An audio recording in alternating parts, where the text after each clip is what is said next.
Yo, what's up? This is Toru, and in a way, so are you.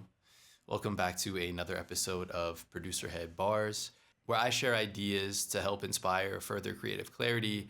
With that said, as I present this idea, I want to preface it by saying consider it just like an instrument or a tool. Tune it, play it according to your style and your needs, adjust it to your context.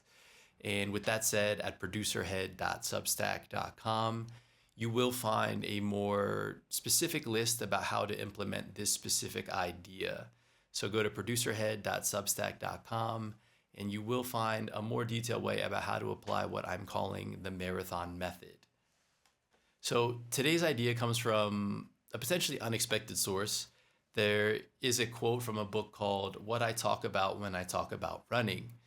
Here's the quote. Let's just get right into it. I stop every day right at the point where I feel I can write more. Do that, and the next day's work goes surprisingly smoothly.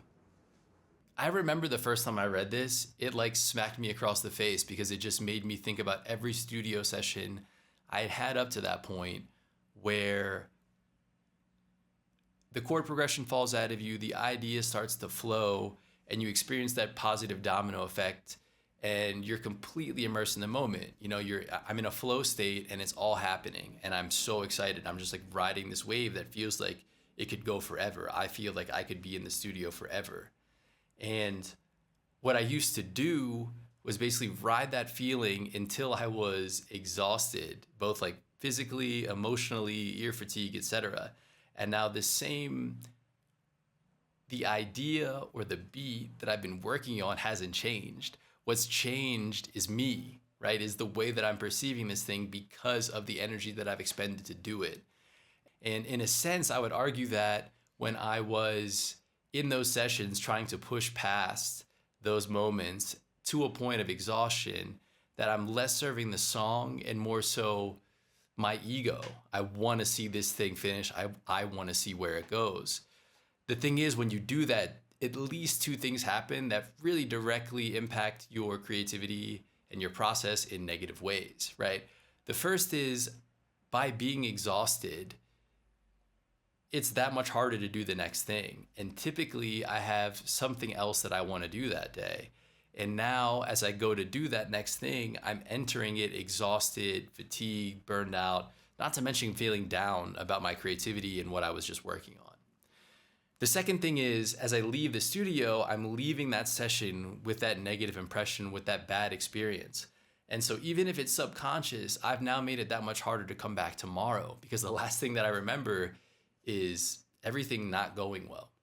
I summarize like kind of that exhaustion and that negative feeling, that lasting impression that you have as studio trauma.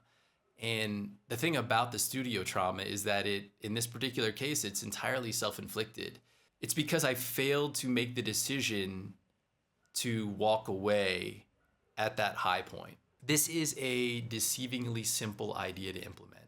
You have to have both the self-awareness to understand when this is happening, and you also have to have the discipline to remove yourself from what is a very fun moment and situation in service of the project, the bigger picture of your practice as a whole, which is the foundation of you being able to create. If you are able to do this, I would say that there are at least two things that you will benefit from. The first is when you close it up, you're walking out of the studio session because you chose to, not because you're being thrown out of the studio. You're choosing to walk out on good terms, on a high. And because of that, you get to carry that momentum in the next thing. So whether it's answering emails, you have a meeting, you have another project to work on, another mix, you're going to make another beat, whatever it happens to be, you get to carry all of that positivity and momentum into that next space. Secondly, instead of that last memory of your studio session being something really negative, you're actually more likely to have something more like curiosity. I wonder what's going to happen when I come back tomorrow. And you're not going to have to be convinced to come back. You have something pulling you into the studio tomorrow. And that is priceless. So that's the marathon method. Go ahead and try it out. Let me know what you think.